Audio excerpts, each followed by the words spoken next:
성경 308면 갈라디아서 6장 14절 말씀 한 목소리로 같이 한번 읽겠습니다. 성경은 308면이고 앞에 방송으로도 보여집니다. 우리 찾으신 줄 알고 한 목소리로 같이 읽습니다.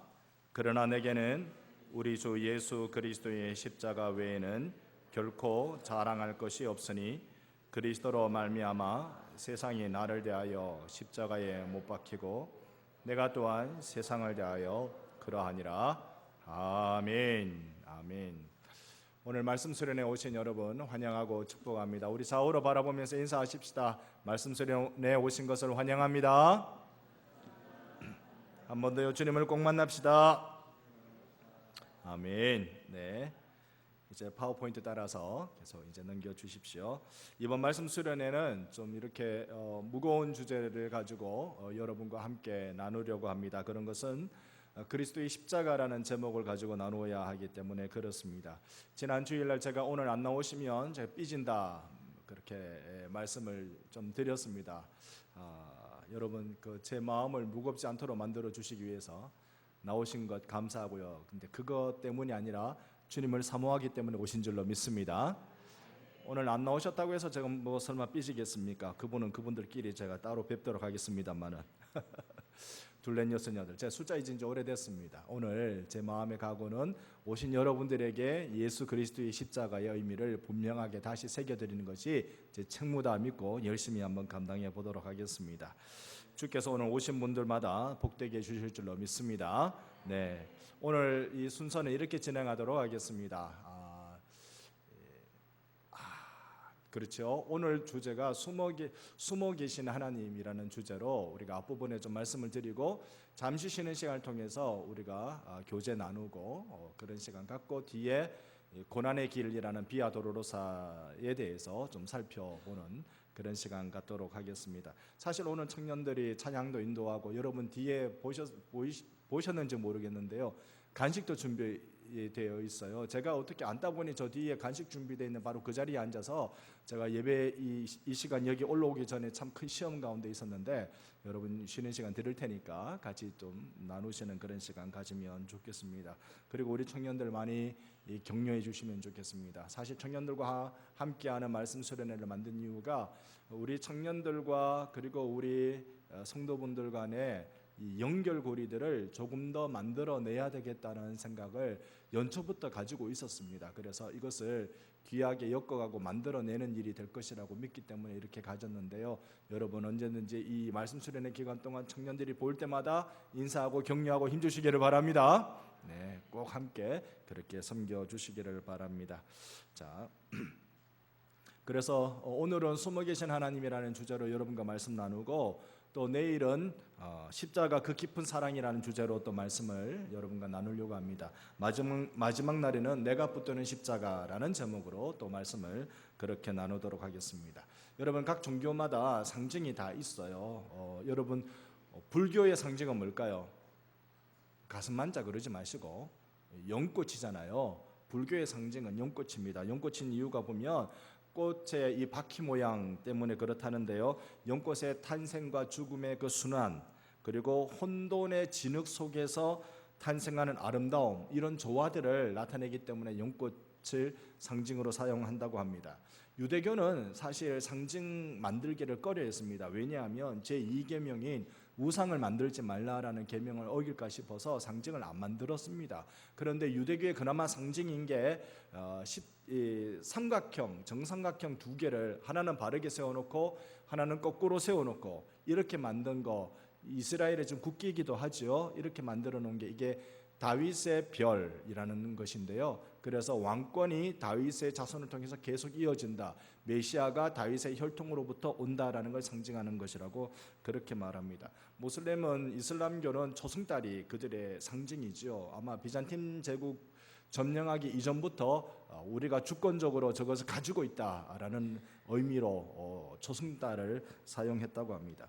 기독교는 사실 처음에 그 상징은 십자가가 아니었다고 해요. 그 카타콤 곧 1세기 때 그리스도인들이 숨어서 박해를 피해서 동굴 속에 들어가서 그들의 신앙생활을 같이 했는데요. 거기에 새겨진 흔적들을 보면 처음부터는 십자가가 아니었대요. 왜냐하면 십자가는 부끄러운 것이고 또 십자가는 굉장히 두려운 것이기 때문에 그랬습니다. 그래서 당시에 십자가 그러면 바로 예수 그리스도와 연결되는 것이 아니라고 인식이 된 것이지요. 이건 워낙 십자가는 가장 강렬한 이 사형틀이기 때문에 처형의 의미이기 때문에 십자가와 예수 그리스도를 바로 연결해 지는 것은 아니었습니다. 그래서 초창기에 보면 공작을 이렇게 그렸대요. 아마 불멸을 상징하기 때문에 그랬던 걸로 보여집니다. 또 비둘기, 성령의 임재지요. 또 월계수, 달리기에서 1등하는 자에게 주는 금멸류관 같은 것이지요.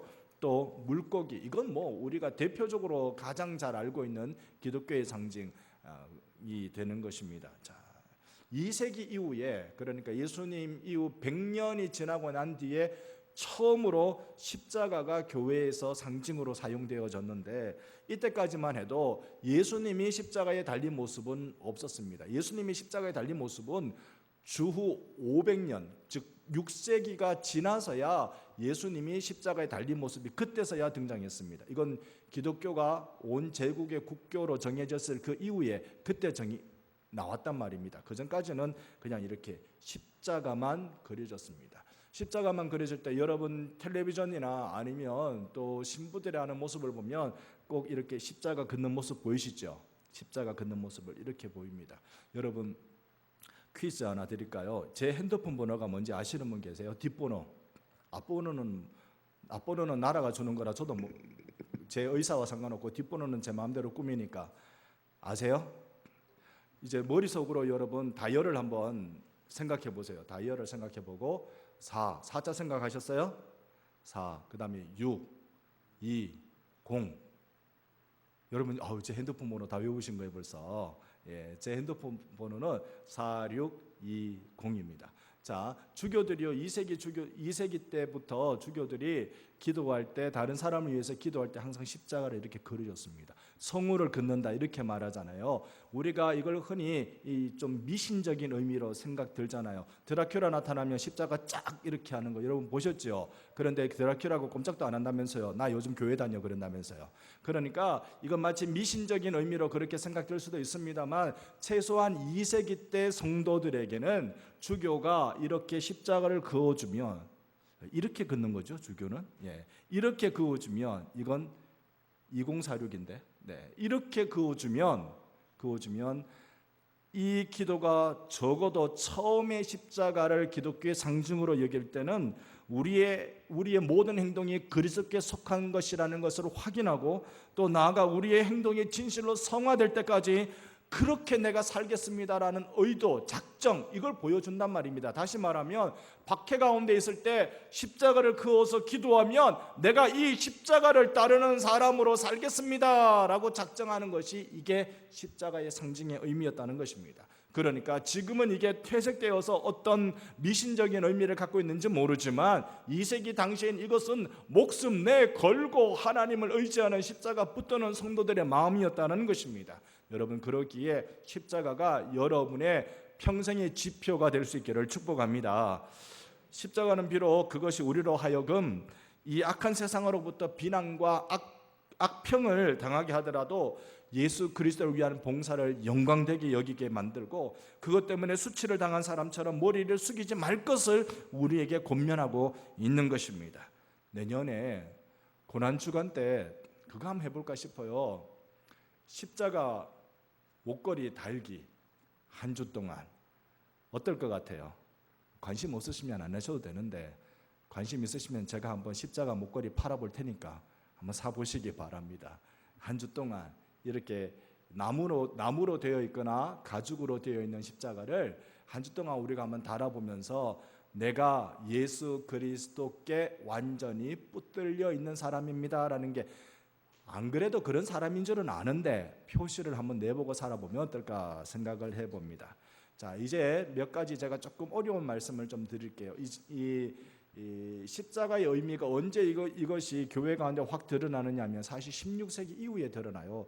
종교개혁 이후에 드러나거든요. 이전까지는 사람들이 어떻게 하나님을 인식하고 하나님을 받아들였는지 하면 이렇게 받아들였습니다. 당시에 제일 유명한 신학자가 토마스 아퀴나스라는 중세의 가장 유명한 신학자가 있는데, 하나님을 어떻게 증명할까, 하나님이 계시다는 걸 어떻게 증명할까 하면서 5가지 방법으로 하나님 계심을 증명하도록 그는 시도했습니다. 첫 번째 증명 방법은 운동으로부터의 증명입니다. 이게 뭐냐면 그 어떤 것도 스스로 운동하는 건 없어요. 그러니까 뭔가 운동하도록 다른 원인이 생겼으니까 운동하기 시작하는 거예요.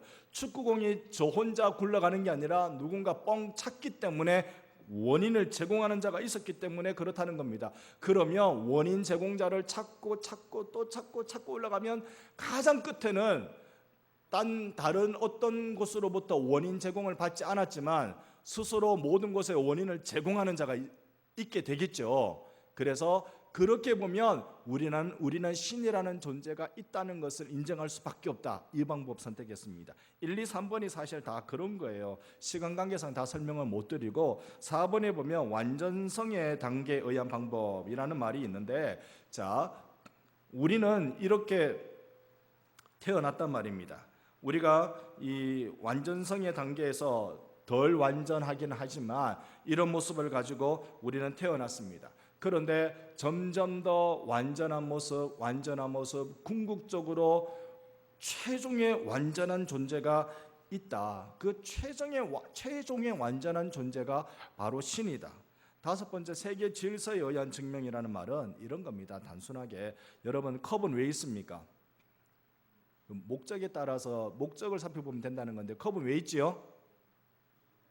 오늘 말씀 수련회 들으러 오신 건 맞죠? 말씀도 한번 해보세요. 컵은 왜 있죠? 물을 담기 위해서. 그럼 물은 왜 있죠? 고맙습니다. 자, 각자의 목적을 다 갖고 있단 말입니다. 그러면 이 목적은 누군가가 목적을 부여했잖아요. 목적을 전해줬단 말입니다. 그러면 이 목적을 전달해준 그 원인은 누구인가? 최종의 원인은 누구인가? 하나님이다. 이렇게 설명해 나가는 것이 이 신존재 증명, 중세 때 이 내용을 가지고 하나님은 계시다, 이렇게 이야기들을 많이 했습니다. 자, 그런데요, 그렇게 하면 제가 한 말씀 드리면, 이슬람교의 신을 뭐라고 부르는지 아세요? 여러분 모르셔도 돼요. 여러분 모르셔도 돼요. 알면은 조금 더 유익할 수도 있어요. 알라 신이라고 불러요, 그죠? 알란가 모르겠다. 알라라고 불러요. 그런데요, 이 이슬람교를 경험한 사람들의 이야기는, 야, 우리가 알라 신이라고 부르는 유일한 신이 너희들이 유일한 신이라고 부르는 여호와 하나님, 그분이야. 다른 분이 아니야. 우리가 알라 신이라고 불러서 그렇지 너희들이 부르는 여호와 하나님과 이 두 분이 다른 분이 아니고 같은 분이야. 그러면 우리가 좀 갸우뚱해지지 않나요? 여러분, 유대교에서 여호와 하나님이라고 부르잖아요. 구약만 성령으로 믿고 있는 유대교가 여호와 하나님이라고 불러요. 그러면 유대교는 우리하고 형제인가요? 다 하나님의 자녀잖아요. 형제인가요? 이거 우리를 고개를 갸우뚱하게 만드는 내용이란 말입니다. 이렇게 신존재 증명이라는 방법으로 하나님이 존재하시다라고 이야기하면 그 하나님이 우리가 믿고 있는 여호와 하나님하고 같은 분일까요? 그거는 여러분, 궁극적으로 하나님은 예수 그리스도를 통해서 우리에게 계시되시는 분이세요. 그러니까 달리 계시되시지 않는단 말이에요. 오늘 제가 이 좀 헷갈리고 어려운 이 내용을 잠깐 말씀드린 이유는 바로 이것 때문에 그렇습니다. 이 중세 때는 옛길을 추구했어요. 보편이라는 말은 뭐냐 하면, 자, 너 마음속에 하나님이 생각나지? 이래서 하나님 생각나지? 또 여기도 이래서 하나님 생각나지? 자, 궁극적으로 하나님은 그런 분이야. 그러니까 우리의 머리로 아하, 하나님이 그런 분이구나 생각 들면 이제 그게 하나님이라는 거예요. 그게 하나님이라는 거예요. 근데 새 길이라는 말은 뭐냐면 야 네가 생각하고 이렇게 서로 생각을 모아서 공통적인 부분이 그게 하나님이 아니고 우리가 직접 성경의 하나님을 경험해야 그분이 하나님이라는 거예요. 그러니까 이 여러 가지 소위 보편이라고 말하는 이 머리로 생각해서 만들어낸 진리가 진짜 진리가 아니고 성경을 붙들고 내가 경험한 진리가 그게 진짜 진리란 말입니다. 이게 새 길이라는 말입니다. 그래서 이 교회는 로마 캐톨릭이 말하는 로마 캐톨릭이라는 말을 많이 쓰잖아요. 캐톨릭 이건 공교회라는 말인데 그러니까 오직 하나밖에 없는 교회란 말이에요. 이 캐톨릭 외에는 로마 캐톨릭 외에는 전혀 교회가 존재하지 않단 말이죠. 그러나 우리가 이걸 거부할 수 있는 중세에 이미 철학 배경이 만들어졌는데 이런 새길 유명론이라는 이름밖에 없다라는 이 중세의 보편론을 딱 이렇게 거부하고 이름밖에 없다라고 말하면서 개개인이 하나님을 충실하게 만나야 된다. 그게 진짜다라고 설명하는 것을 통해서 십자가를 통해 복음을 통해 성경을 통해 하나님 만나야 된다는 사실을 우리에게 보여준 것입니다. 자, 이제 어려운 이야기는 이제 끝났습니다. 오늘 이 십자가 신학을 여러분과 좀 풀어야 되겠는데요. 첫 번째는 영광의 신학에 대해서 좀 풀고 두 번째는 뭐죠? 같이 읽습니다. 시작. 어디 계시는 하나님? 네, 숨어 계시는 하나님. 세 번째 시작.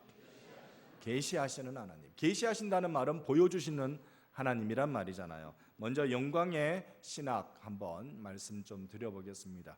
중세는요 워낙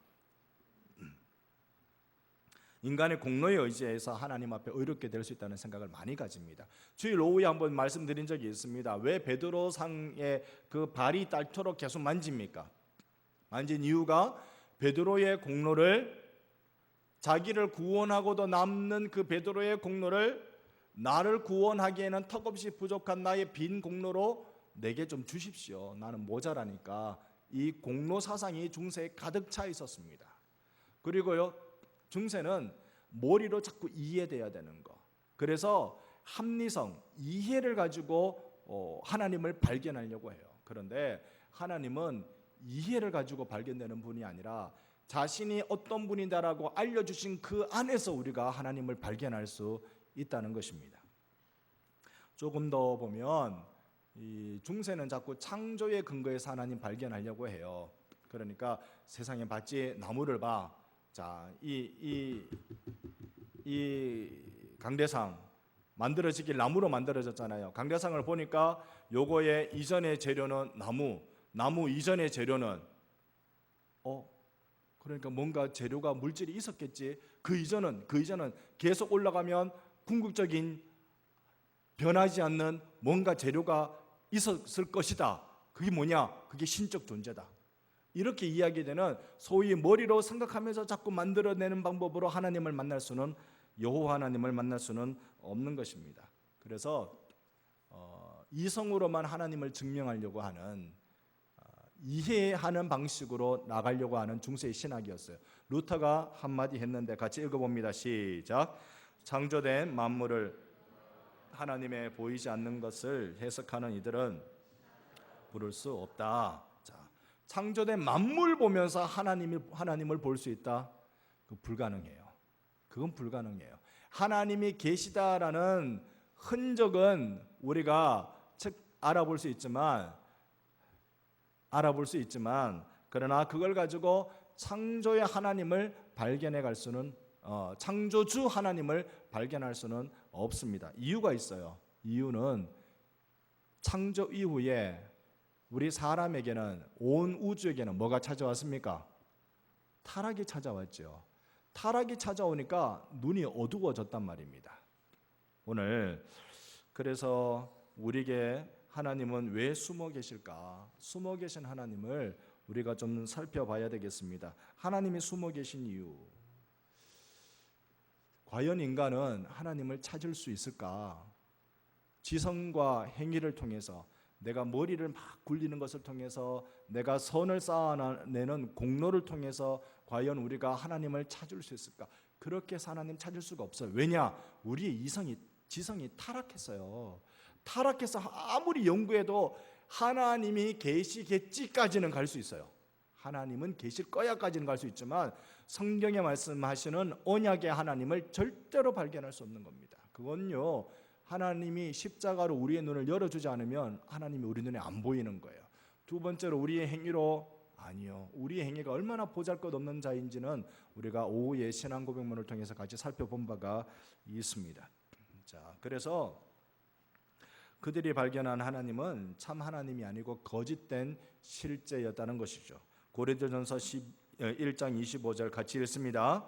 하나님의 어리석음이 사람보다 지혜롭고 하나님의 약하심이 사람보다 인간이 아무리 지혜로워도 그 지혜가 아무리 뛰어나도 하나님의 어리석음보다 못해요.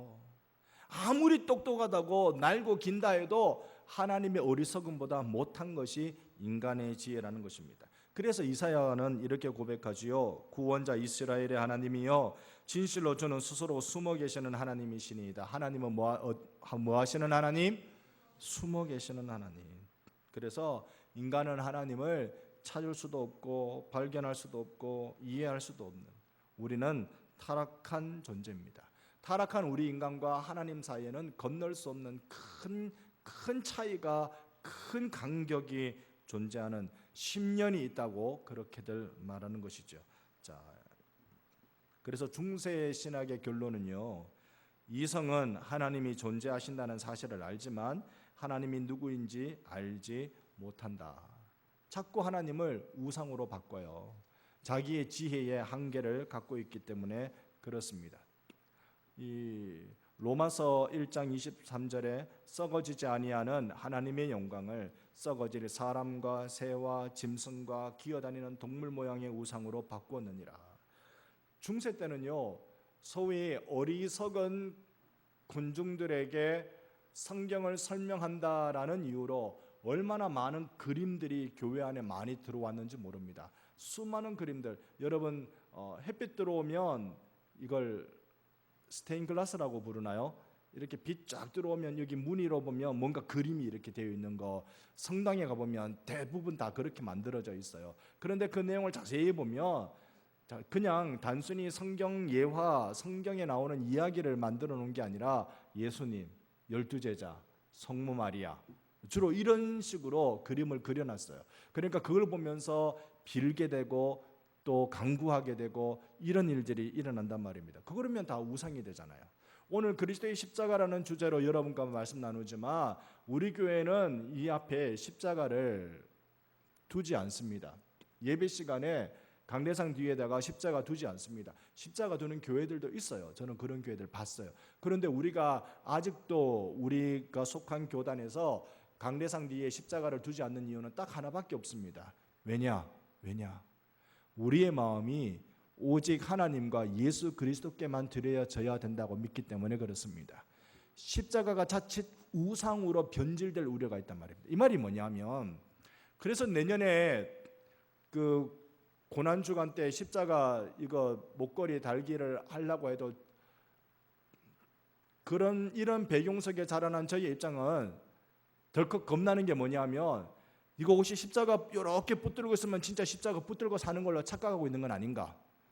무서울 때 이거 붙들면은 막 용기가 생길 것 같고 막 화장실에 가면 귀신이 도망갈 것 같고 여러분 화장실에서 십자가 붙들고 이러면서 귀신은 그냥 모기도 도망 안 갑니다.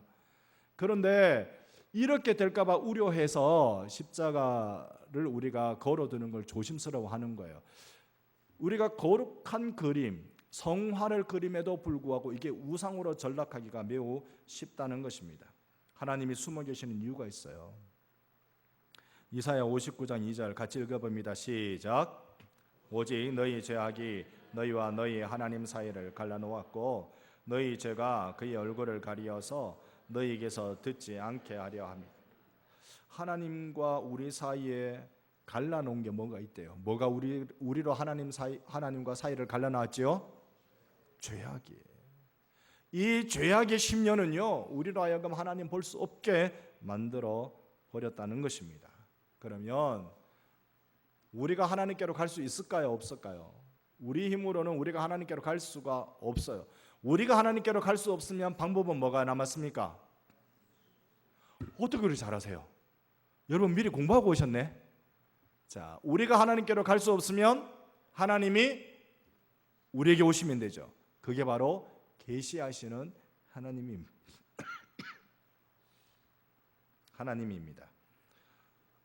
루터가 쓴 글 중에 하이델베르그 논제라는 것이 있는데요. 거기에 20번째 보면 이렇습니다. 같이 읽어보겠습니다.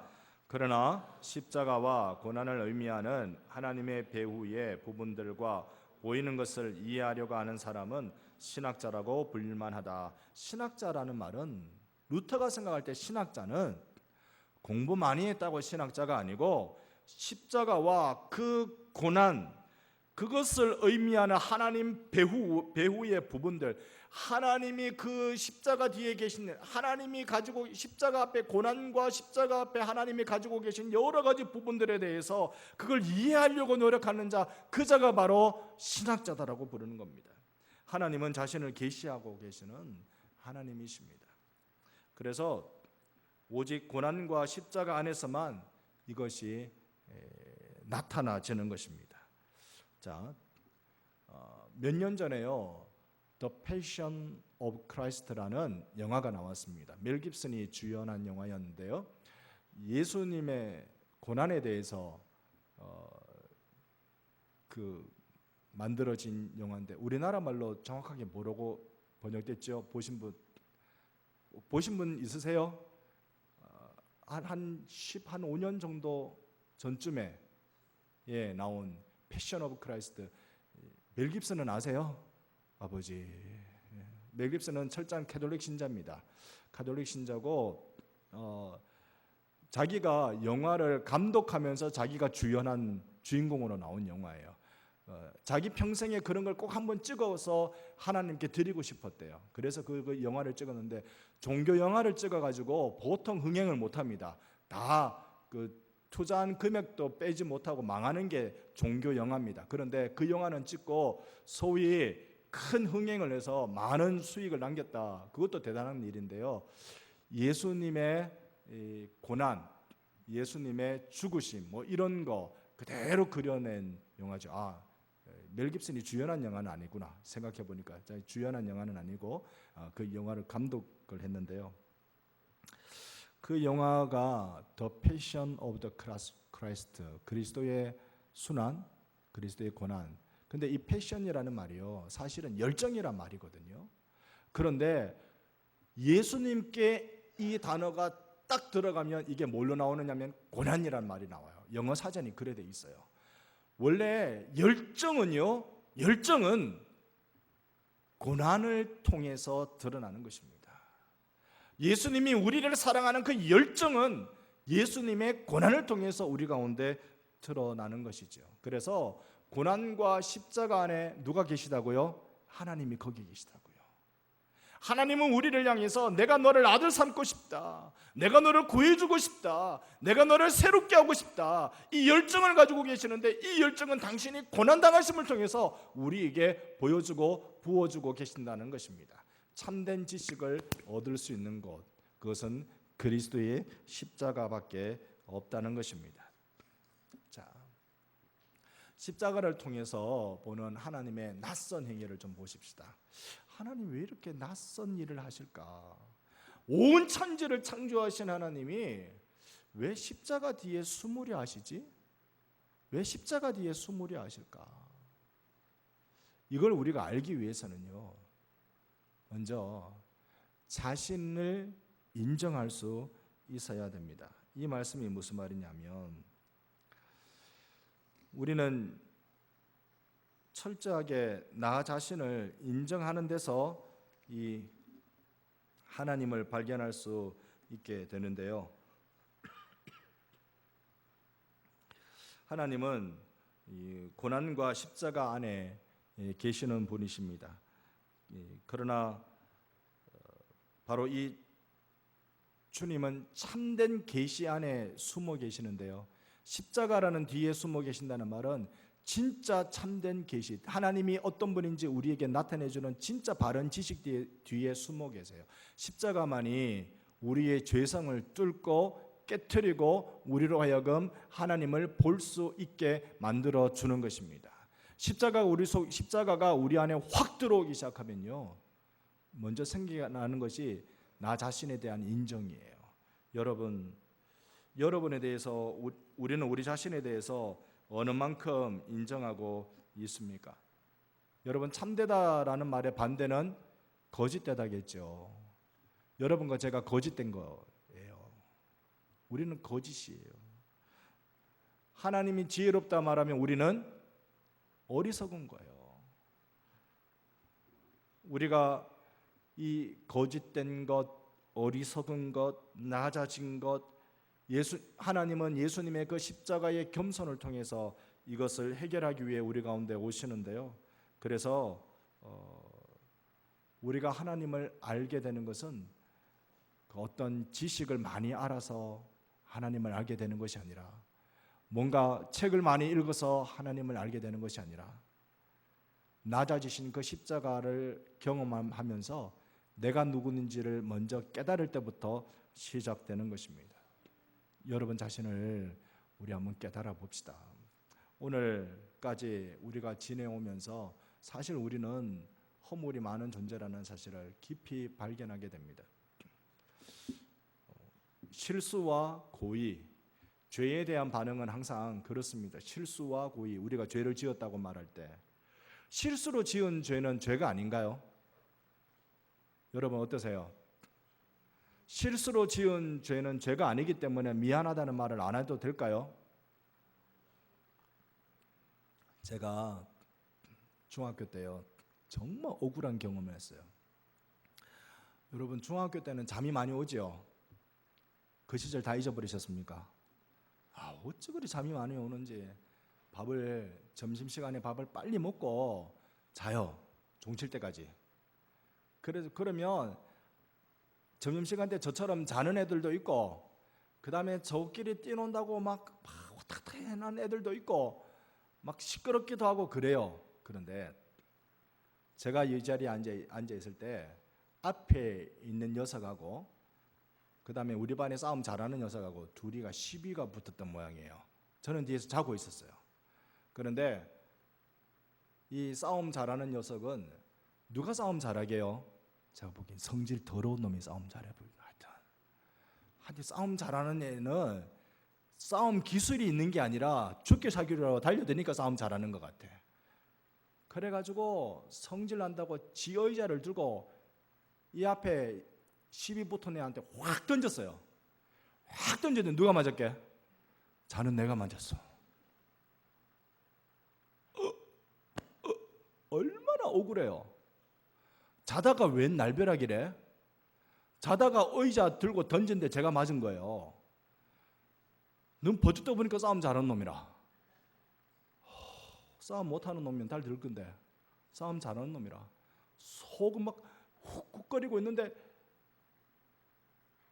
근데 이 싸움 잘하는 놈이 나한테 미안하단 말을 안 하네. 지는 실수였대. 아니, 맞은 나는 실수든 고의든 똑같아요. 맞은 정도는 실수로 맞았건 고의로 맞았건 맞은 정도가 똑같다고요. 그런데 실수라고 미안하단 말을 안 하네. 태권도를 배웠으면, 내가 합기도를 배웠으면, 여러분, 우리가 하나님 앞에서 자신을 인정한다라는 것은 에이 그건 실수였어요, 그러지 마세요. 실수도 죄예요. 실수도 죄예요. 성경은 실수를 속하는 죄를 속건제사라고 불러요. 실수도 죄예요. 고의적인 죄는 속죄제사로, 실수로 지은 죄는 속건제사로, 그거 해야 하나님 앞에 정결함을 받아요. 여러분, 우리 자신을 알아야 하는 것입니다. 내가 똑똑하다고, 내가 경험 많이 했다고, 내가 뭔가 특별한 재능이 있다고 하나님을 깊이 알아가는 것이 아니라 회개하는 자가 하나님 알아간단 말입니다. 자신을 알아야 돼요. 나 자신을 알아야, 그래야 하나님을 발견해 갈 수 있는 것입니다. 하나님은 피조 세계가 아니라 그리스도의 고난과 십자가 안에서만 알 수 있도록, 그래서 그렇게 뒤에 숨어 계신다는 말입니다. 하나님이 왜 십자가 뒤에 숨어 계시느냐 하면 우리가 오직 그리스도의 고난과 그분의 십자가 안에서만 발견할 수 있도록 하기 위해서라는 사실입니다. 이사야가 그렇게 고백했잖아요. 고난의 십자가를 통해 발견하고는 참으로 하나님 당신은 숨어 계시는 분이시군요. 정말 하나님은 숨어 계시는 분이시군요. 이사야가 그렇게 고백했잖아요. 누구나 쉽게 하나님을 보았고 발견했다고 말할 수 있겠습니다만 그건 전부 다 거짓말입니다. 그건 전부 다 거짓말입니다. 제가 한번 우스갯소리로 그런 말씀 드리긴 하죠. 저희 집안에 잘 되려면 목사가 나야 된다고 무당이 그런 얘기했다고, 그 거짓말이에요, 거짓말. 집안에 목사가 나야 잘 되는 게 아니라 집안이 예수 믿어야 잘 될 줄 믿습니다. 그 무당이 하는 말은 거짓말이에요. 하나님을 십자가에 계시는 하나님을 경험하지 않고 이러쿵저러쿵 이야기하는 건 다 거짓말이고 다 우상이란 말입니다. 그 말 그냥 듣고 그렇지 하고 끌려가지 마세요. 여러분, 십자가는 낯선 것입니다. 하나님이 왜 이런 일을 하셨지? 그건 낯선 일입니다. 그런데 나 자신을 알면 그렇게 하실 수밖에 없으셨던 하나님을 발견하게 되는 것입니다. 십자가를 통해 하나님의 낯선 행위를 보게 되지요. 인간이 얼마나 정말 죄 가운데 있는지 알게 됩니다. 하나님의 진노 아래 있음을 알고 저주받는 자임을 인정하게 됩니다. 루터가 한 말 같이 한번 읽어보겠습니다. 살아있는 것 또는 저주받은 채로 존재하는 것이 신학자를 만들지, 이해하거나 책을 읽거나 사변하는 것이 신학자를 만들지 못한다. 살아있는 것, 십자가 때문에 살아있는 것, 오히려 죽은 것, 십자가에서 죽은 것, 저주받은 채로 존재한다는 것, 이 철저한 자기 절망을 경험한 자가 신학자가 되는 거지, 책을 읽어간다고 신학자가 되는 거 아니다. 먼저 하나님께 나가기 전에 나 자신이 어떤 상태인지 우리가 발견해야 할 필요가 있습니다. 아무런 소망이 없고 전적으로 타락했고 어떤 행위도 하나님께 의로움이 되지 못한다는 사실을 깨달을 수 있기를 바랍니다. 철저하게 자신에 대해서 절망하는 사람이 예수 믿는 사람이에요. 여러분은 여러분 자신에 대해서 절망하고 계신가요? 철저한 절망. 하나님의 도우심을 위한 절규가 있어야 되는 것입니다. 하나님이 아니면 그 어느 것으로도 나는 구원받을 수가 없습니다. 오직 십자가로 통해서만 나는 구원받게 됩니다. 여러분의 고백이 되기를 바랍니다.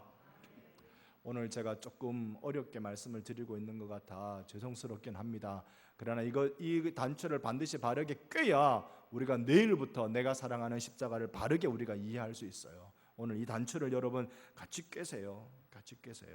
그 다음에 보면 루터가 말한 논제 25번째, 의로운 사람은 선행의 방식으로 아주 많은 것을 행하는 사람이 아니고 어떤 행위를 떠나 대단히 많은 것이 그리스도 안에 있다는 것을 믿는 사람이다. 중세 때는 뭔가 많이 의로운 걸 행하는 사람이 의인인 줄 알았어요. 그런데 그게 아니고 그리스도 안에 있다고 믿는 자, 그리스도 안에 이 선이 있다고 믿는 자. 루터가 종교개혁을 한 이유가 있습니다. 그것은 당시에 도덕적 타락, 그건 두 번째 이유입니다. 도덕적으로 타락했기 때문에 종교개혁을 했다. 그러면 지금도 종교개혁이 일어나야 되죠. 서울에 어느 큰 교회가 아들내미한테 교회를 물어줬습니다. 우리 아버지는 뭐예요? 유명한 교회 목사는 하지.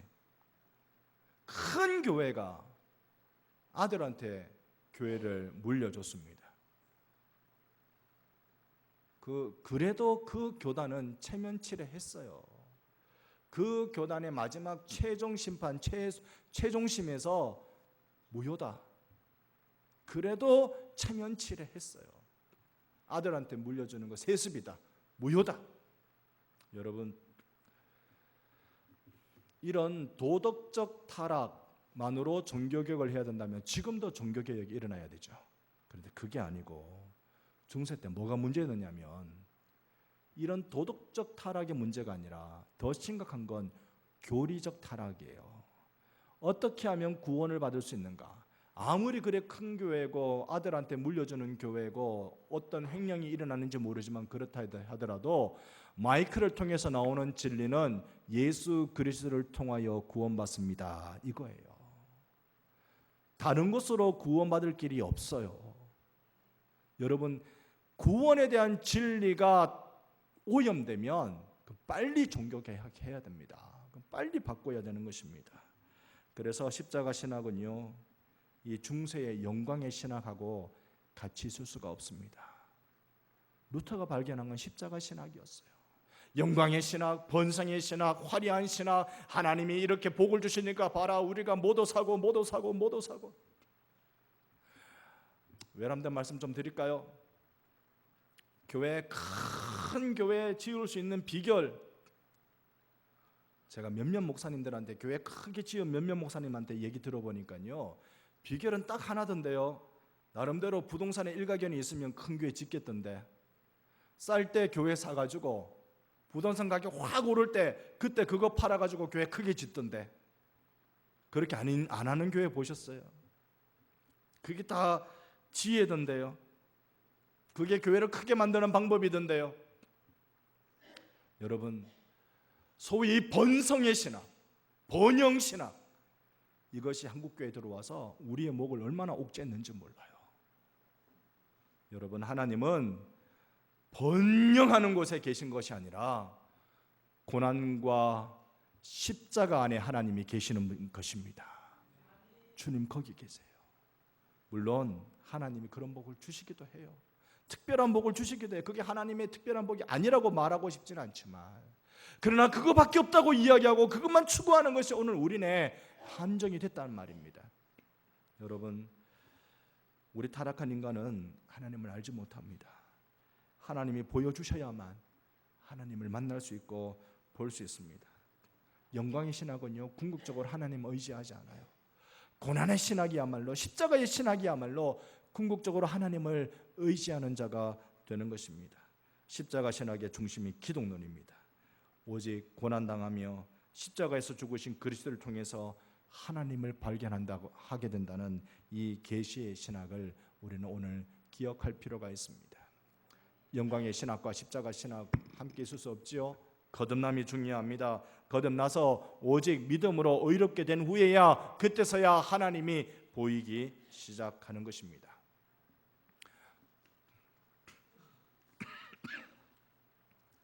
십자가 신앙이 왜 중요할까요? 그리스도를 통해서만 보기 때문에 그렇습니다. 십자가에 달린 그리스도를 통해서만, 그리스도를 통한 하나님을 발견하지요. 하나님이 어떤 분이신지 당신을 나타내는 걸 계시라고 부르는데, 이 계시는 십자가 안에만 있다는 것입니다. 믿음으로 영접하는 자만이 하나님의 자녀가 되는 것이고 하나님을 볼 수 있게 되는 것입니다. 고난과 배척당함을 통해 구원을 이루신 그리스도를 발견하게 되는 것입니다. 그러니 여러분, 고난의 길을 걷는 것이 헛된 일이 아니며 잘못된 것이 아닙니다. 그 길을 따라 걷는 제자의 삶을 여러분들이 살아가시기를 바랍니다. 십자가의 길은요, 누구의 길이라고요? 여러분이 가야 할 길인 줄 믿습니다. 그리고 십자가의 길은 누구의 길? 하나님의 길이에요. 여러분, 십자가 외에는 우리에게 달리 허락된 길이 없습니다. 오늘 이 첫날에 여러분께 꼭 말씀드리고 싶었던 것은, 나는 죄인이라는 사실을 철저하게 인정하시기 바랍니다. 그러지 않으면 우리 중세 때 그 번영신학, 영광의 신학에 헤매는 자들이 되고 맙니다. 나는 죄인이다. 그리고 여기서부터 나는 진짜 십자가를 경험하며 나갈 것이다. 내일부터는 이 십자가의 진짜 의미, 참 의미를 우리가 살펴볼 거예요. 오늘까지는 우리가 왜 십자가를 봐야 하는가, 거기엔 하나님이 숨어 계시기 때문에 하나님을 봐야 한다는 것으로 우리가 생각했는데, 내일부터는 진짜 십자가의 참 의미를 우리가 살펴보게 될 것입니다. 이 말씀 수련회가 여러분 하나님을 바라보는 복된 시간 되기를 주님의 이름으로 축원합니다. 아멘. 우리의 찬양을 또 이어하겠습니다. 모든 능력과 권세 같이 한번 찬양합니다. 면서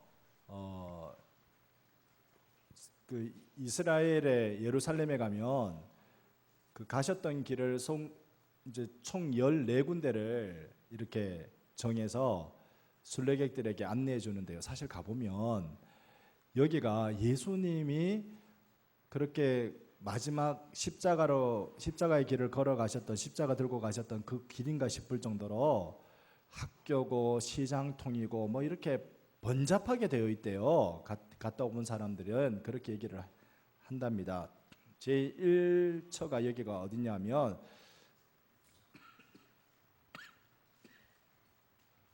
안토니우스 요새인데요. 예수님을 넘겨받은 빌라도가 예수님을 신문하던 그 장소입니다. 지금은 여기가 학교, 이슬람 종교의 학교로, 그렇게 초등학교로 사용되어지고 있대요. 여러분 보시기에 왼쪽 위에 보면 동그란 거 하나 박혀 있죠. 저게 1이라고 되어 있는 숫자 표시입니다. 그래서 여기는 예수님을 신문하던 장소입니다. 다음 이 두 번째 장면은요, 빌라도가 예수님께 사형 선고를 내리던 빌라도 관정입니다. 이 빌라도 관정은 유명한 게 이제 주 4세기에 이 로마가 이 국교와 기독교를 공인하면서 관정에 예수님께서 붉은 옷을 입고 계셨잖아요. 근데 그 계단 자체를 뜯어가지고 로마로 가져가 버렸어요. 그 정도로 아주 로마의 권력이 당대에 컸는데요.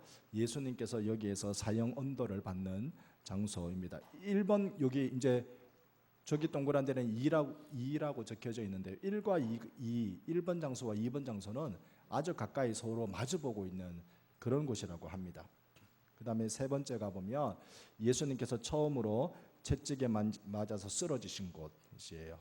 여기 그림으로는 저렇게 십자가로 저렇게 표시되어 있지만 횡막도 같이 있습니다만 횡막 종막이 같이 있는데 원래는 횡막만 들고 그렇게 갔다고 해요. 네.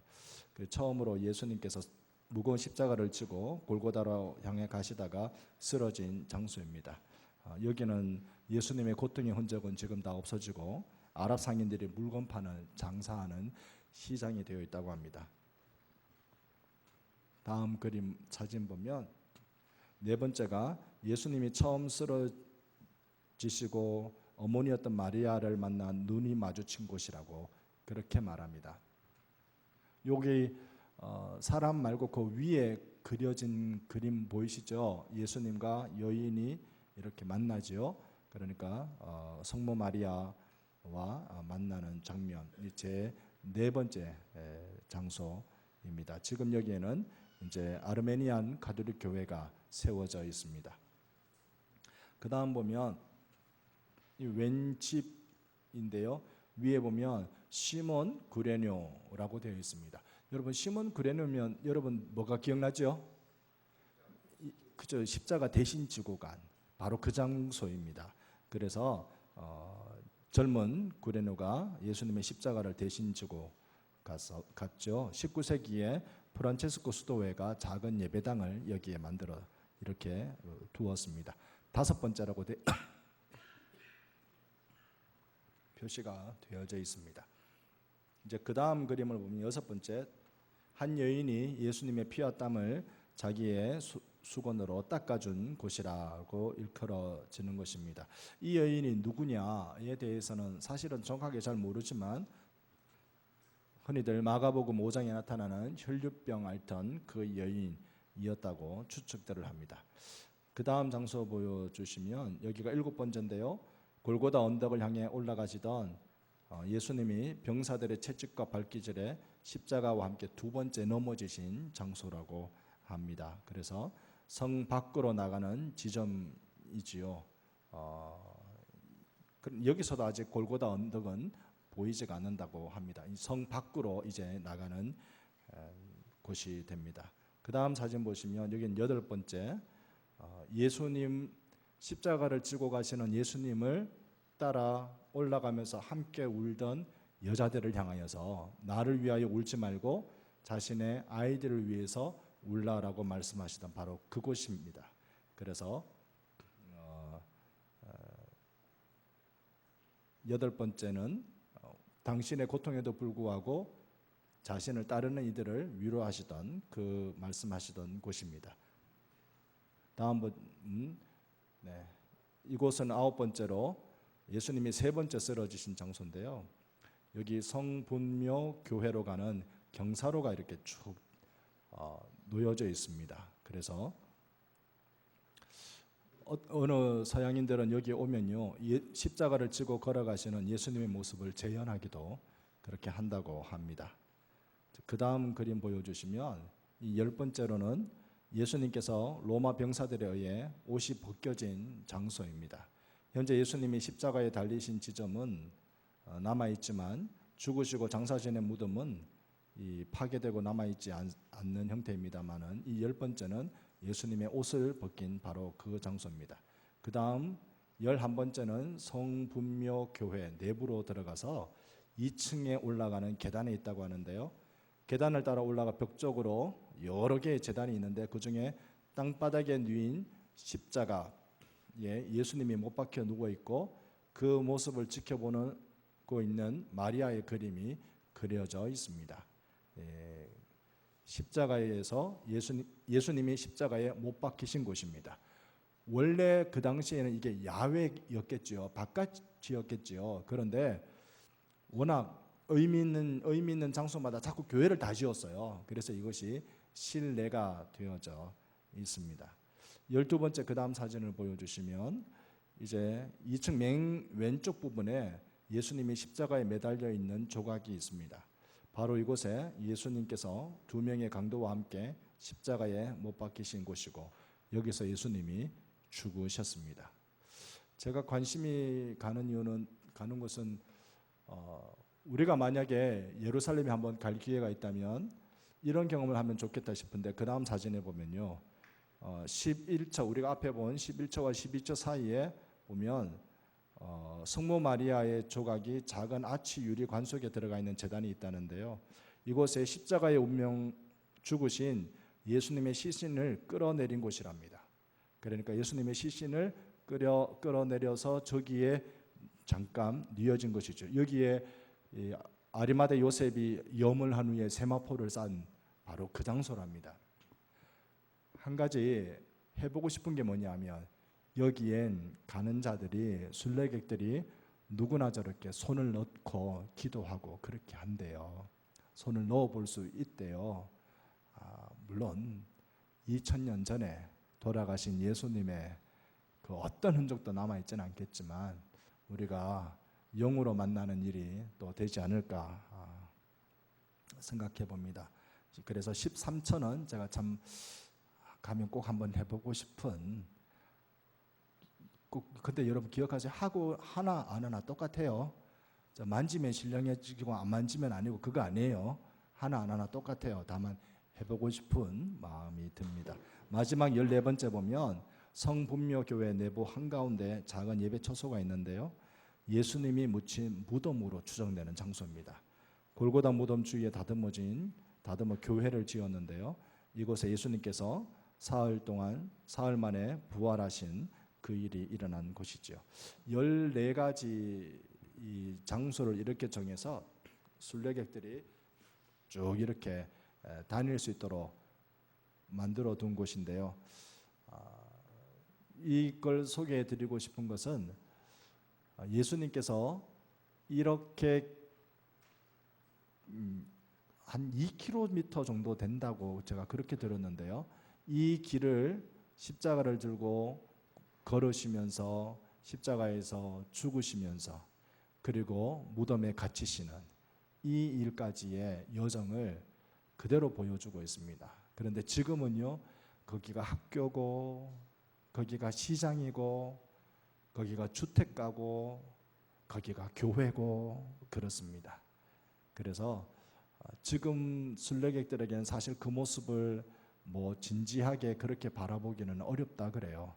그런데 마음에 작정하고 우리가 묵묵히 그 길을 따라서 한번 걸어본다면 우리 평생에 얼마나 유익한 시간일까 그 생각을 해봅니다. 내일 이 시간에는요, 예수의 십자가의 의미, 그것을 우리가 좀 살피고, 그리고 왜 십자가를 지셔야만 했는지에 대한 그 성경적 의미를 좀 우리가 파악해 보는 시간으로 좀 갖도록 그렇게 하도록 하겠습니다. 오늘 장시간 함께 해주신 여러분 감사하고요. 한번 기도하겠습니다.